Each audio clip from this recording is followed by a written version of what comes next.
Siddhartha Gautama was born in a very rich family, and he got everything he ever wanted, and everything went his way. Just like some kids I get to meet in public areas. His family wanted him to become a great leader, so they blinded him from all the nasties in life by distracting him with every kind of pleasure.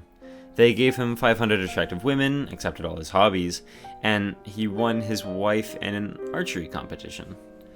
Completely normal life. But even after having a child, he was dissatisfied, so he promptly left his palace and started seeing the true horrible things in life.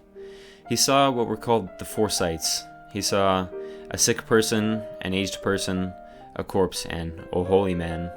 It's then that he decided to find a way to rid the world from suffering. He came across a group of ascetics and followed all their practices. He held his breath, starved himself till he could feel a spine through his stomach. He ate 1 grain of rice and drank from the river every day. But one day, a musician on a boat passed him and said to himself, "If the string is too tight, it will snap. But if the string is too loose, it will not play."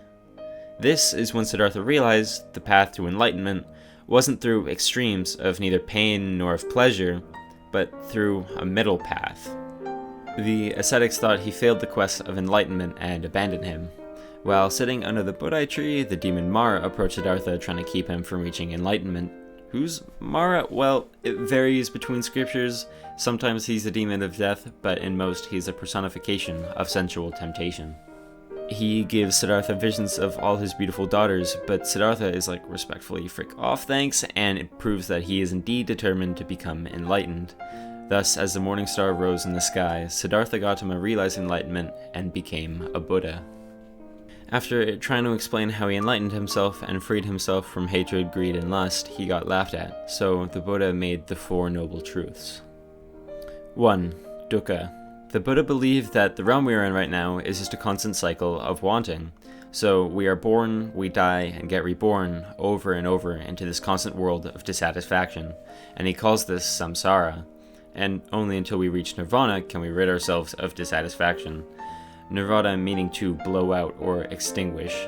No one can and no one may. We ourselves must walk the path. 2. Samudaya. The source of suffering is wanting, craving, known as tanha. We grasp for things that make us happy, this cycle of and then. I'll buy this and then I'll be happy. I'll go here and then I'll be happy. I'll marry them and then I'll be happy. Creating only more dissatisfaction and grasping for more. The way out of this loop is not to chase down our desires, but to achieve 3. Nirvana. The only way to rid ourselves of dukkha is to blow out or extinguish, letting go of this tanha, reaching a transcendent state in which nothing, not senses, not desire, nor the new BTS meal at McDonald's can distract you from eternal happiness. This is the final goal of Buddhism and the only way to escape samsara, where silence is louder than your own thoughts. The outside world drifts away and nothing matters.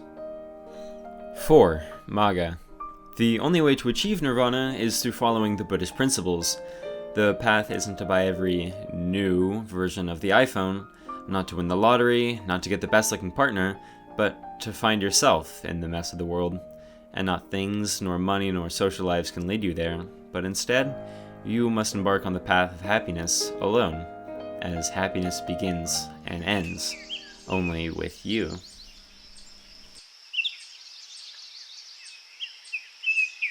Anyways, that wasn't the only thing that the Buddha came up with, obviously. So to break it to you kiddies, but your life can't be complete with 4 relatively simple concepts. He also made the 5 basic beliefs and the Eightfold Path, but another good one is the 3 marks of existence. 1. Dukkha. We already did this one, and I'm just going to assume you're paying attention. 2. Anatta. We can say we exist, but we can't really say what it is that's doing the existing. In other words, yeah, you're a human being, but really what are you? Is it your carbon-based mushy processor? Is it your feet? God, I sure hope not. The truth is, we really just don't know. The Buddha once said, "We are shaped by our thoughts, we become what we think. When the mind is pure, joy follows like a shadow that never leaves." 3. Anicha. Nothing will ever stay the same, with technology getting better and better every day. We can't live planning on keeping the same routine for longer than just a few months. But Anicha isn't just bound to our surroundings. We ourselves change all the time as well.